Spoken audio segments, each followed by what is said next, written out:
November of 2024, my uncle Willie, Wilnus Platasis, known by some as Mr. P, others as Plato, he died in his house in McHenry, Illinois. My uncle Willie was kind of a mentor of mine growing up. Met him at the age of 7 when he had returned from Vietnam. Uncle Willie was a decorated Vietnam veteran who earned a Valor Device on his Army Commendation Medal for distinguished conduct during combat in Vietnam. He went on to finish his education and became a science teacher, earth science teacher at the local high school in McHenry, and was loved by all his students, and continued his career as a teacher for 20 years and retired from McHenry. And during that time, he had become a really important character in his a pillar in his community, if you will. So anyway, when he died, he left a big hole in my heart, and I'm sure in the community where he grew up. And so we recently memorialized him. We had a little get together and met a lot of the people that were important to him. Included some of his old Army buddies. And so to commemorate the occasion, I thought, I needed to, I just didn't want to see such an important person to go just disappear and fade from memory. So I found myself on a mission to memorialize Uncle Willie a bit more permanently. So first thing I did was I went to change.org, and I started a petition to rename a park trail at the Stickney Run Conservatory area, which was walking distance from his house in McHenry, Illinois.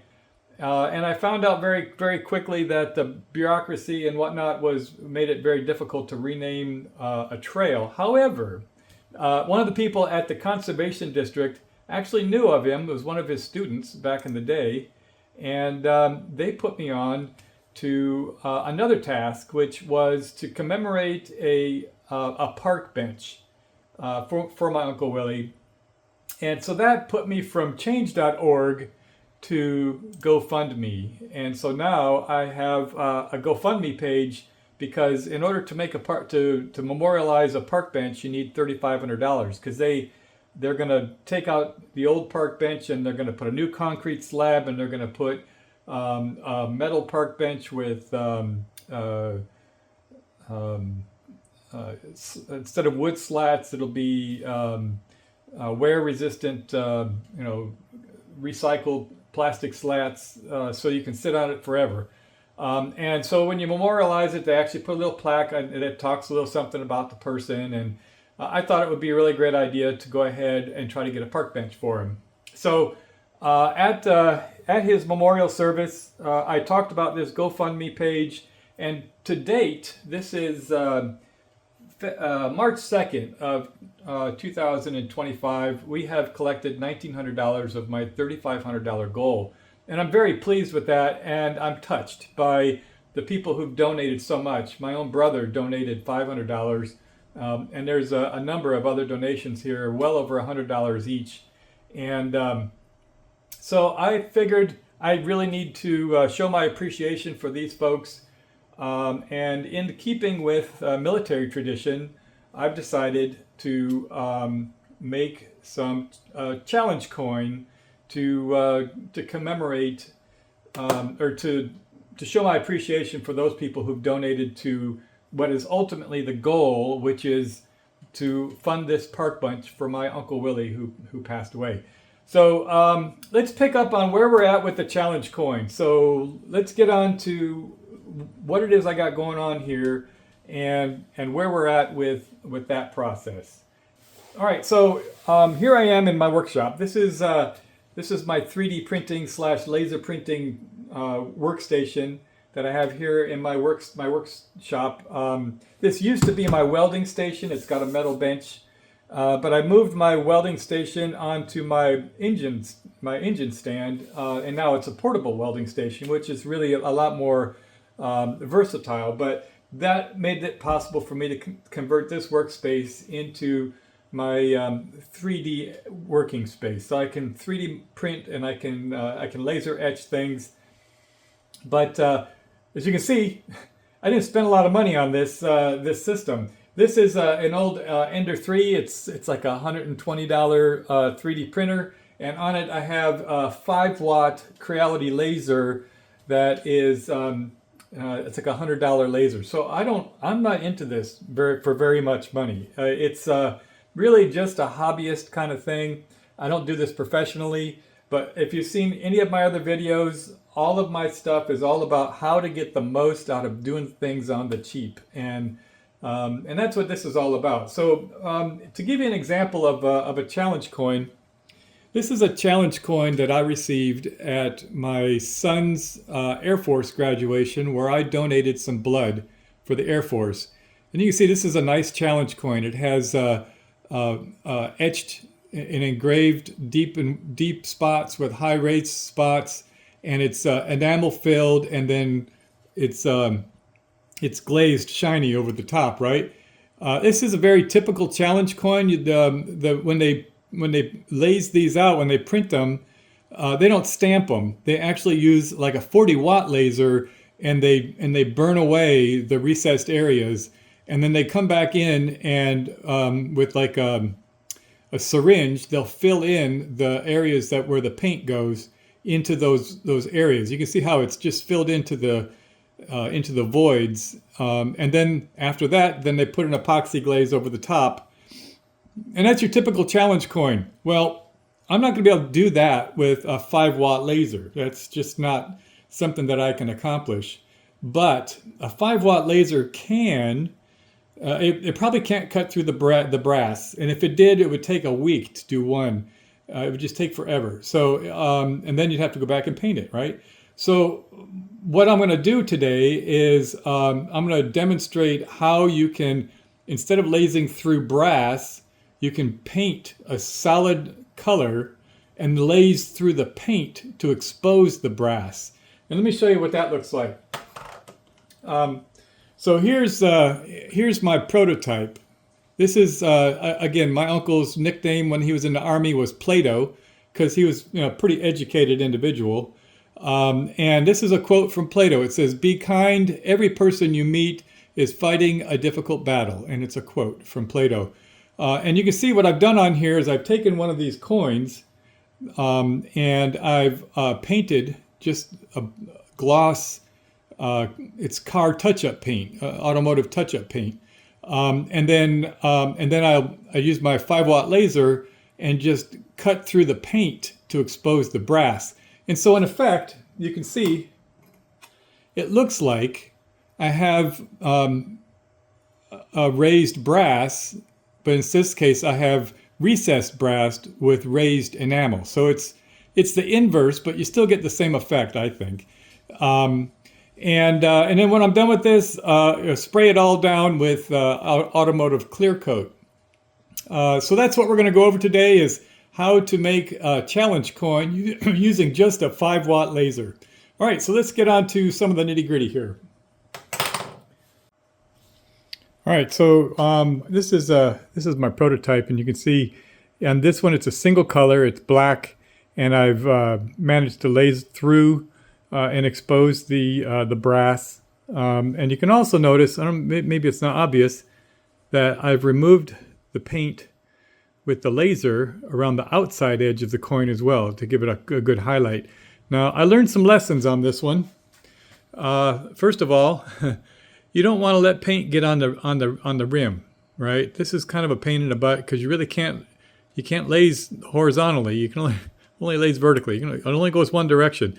Now you can run the laser around the edge, and you can see that you can burn it a little bit. You can see I've removed some of it, but that's a lessons learned. That's why you prototype, right? I've done some other prototyping on this, and that getting an idea of how much it takes to get through the paint and whatnot. And that kind of inspired me to find another method for creating multiple colors. And so I did some more lessons learned on that as well. So initially I thought, okay, I'm going to paint red with a white stripe on the back, right? So I painted the back of this, and then I didn't like what I had here, so I painted over it, and then I went back and did another.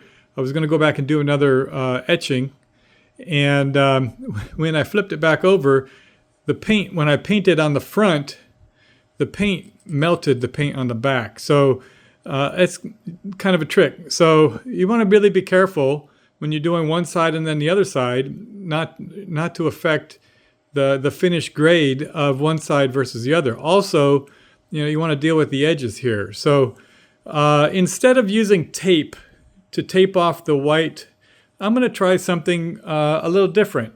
We're gonna laze layers of paint. So I'm going to put white on the bottom, and then I'm going to paint over the top of the white a coat of red, and then we'll let that dry up really nice. And then I'm going to come back in and I'm going to laze the red paint away to expose a white stripe. And we'll prove or disprove that you can laze through layers of paint to expose different colors. So if that works, then technically you could do multiple different layers of paint, and as long as you kept track of where they were in the depth chart, you could do really complex laser engraving through different layers of paint to give you different colors to make a really complex image on a coin. So this could actually be much better than a 40-watt laser cutting through big heavy coats of brass and then filling it in with enamel. This could give you a lot better solution in the end run. So what I've done to solve these problems, first of all, the edge. Second of all, the corruption of one side when you're working on the other side, is I've taped it into a shape. And here's the white. Here's the coat of white. This is again automotive paint, and you can see if you look really close, automotive paint.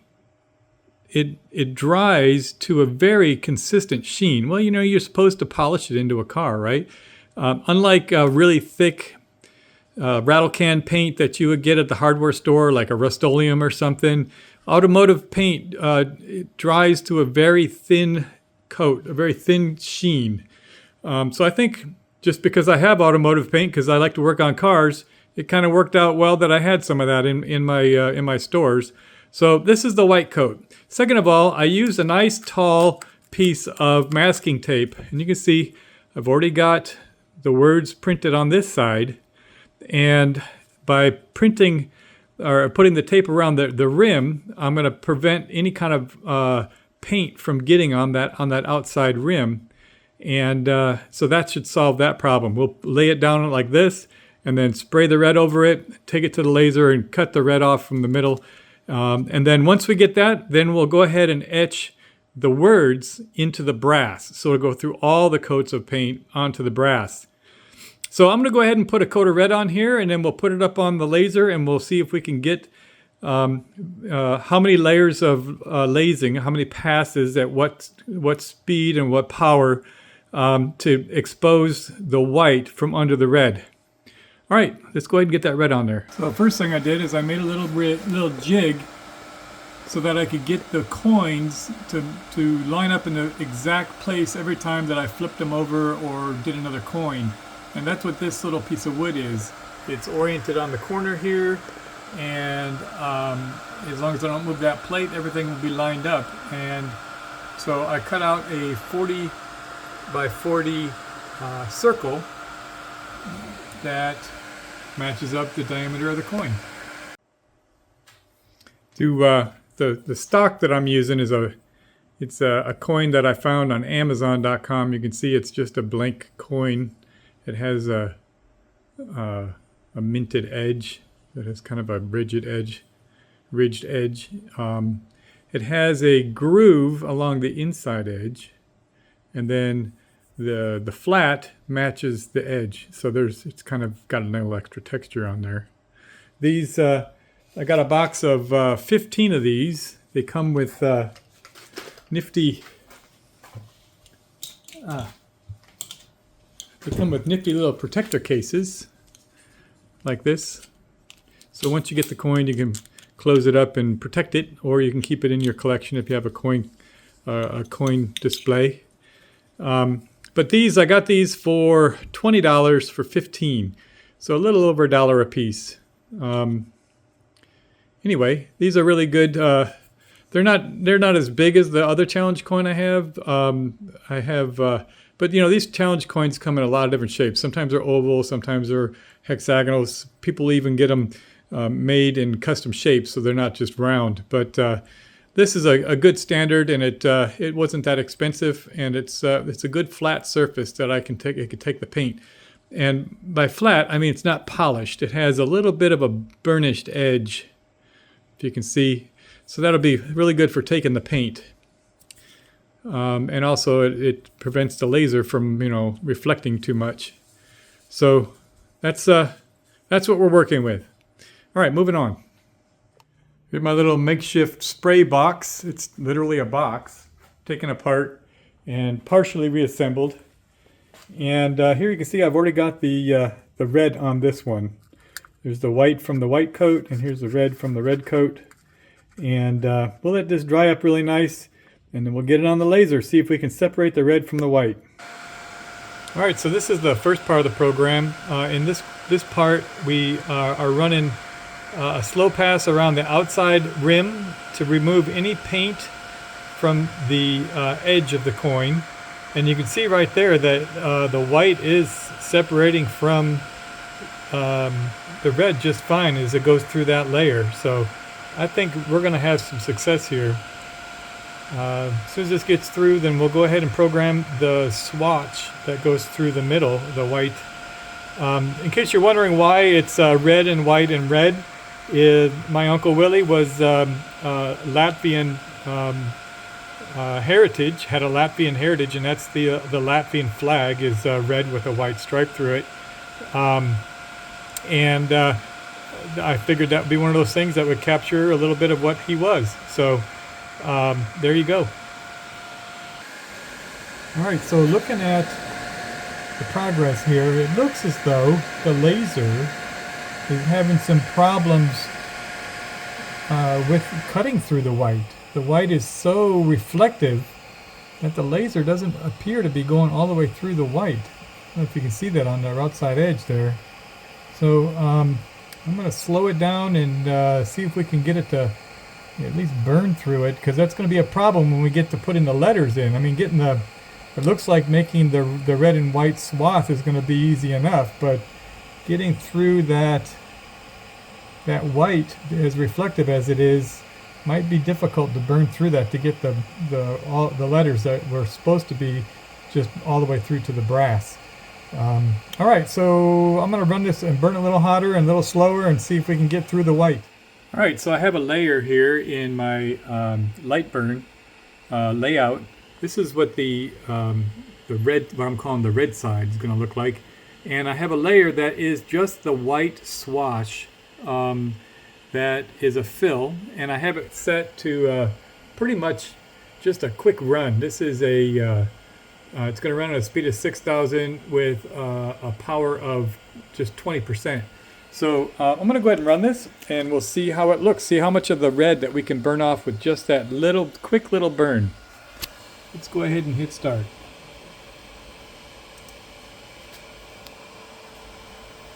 Oops.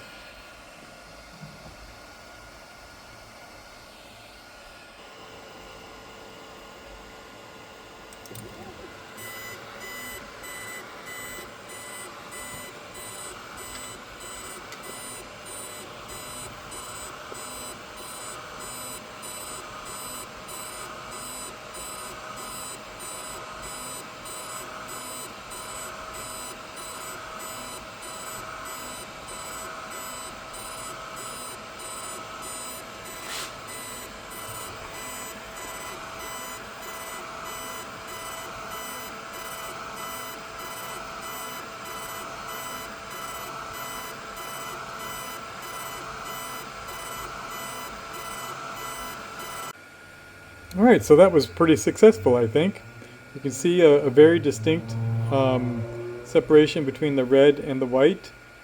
And the next thing that we're going to put on here is we're going to etch all the way through to the brass, and put the wording and the cross sabers and the V device at the top here. So that is a separate job that'll have 100% strength, and it'll be burn really slow.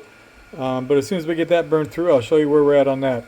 Once we get to that point, we'll be able to put a good coat of clear on, and that will give you the appearance that we have an epoxy cover, and that'll be the coin. So let's go ahead and get these words etched into here and get on to the next phase. There you have it.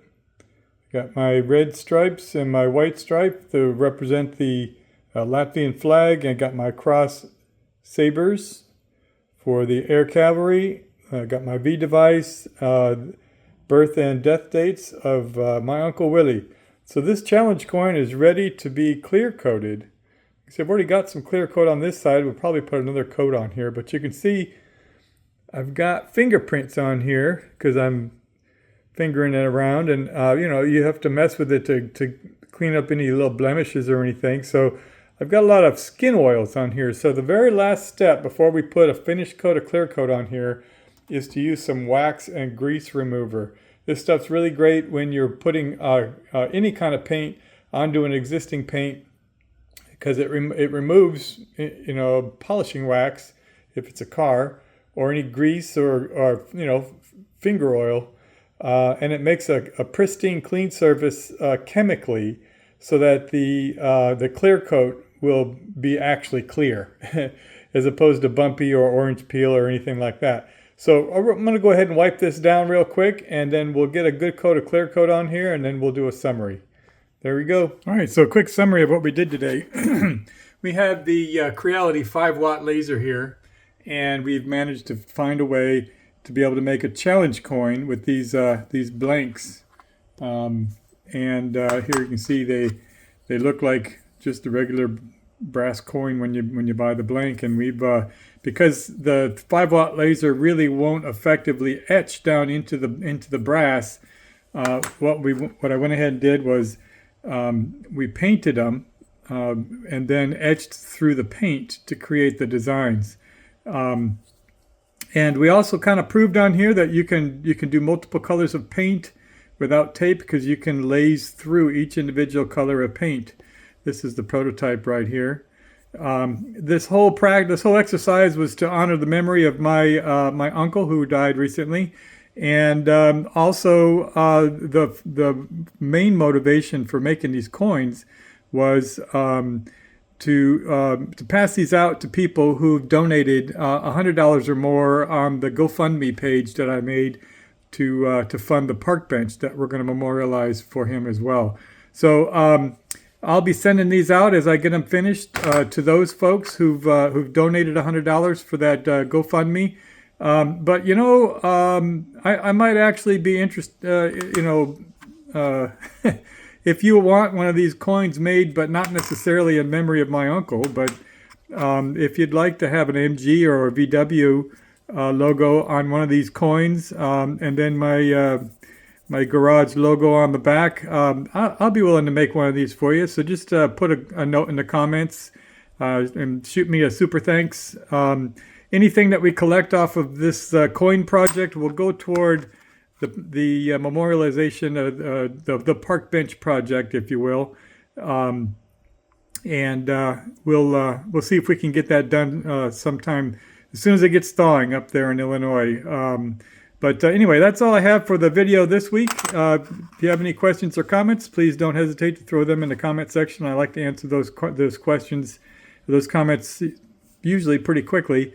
Anyway, there you go. That's making challenge coins on the Creality 5-watt laser. Cheers.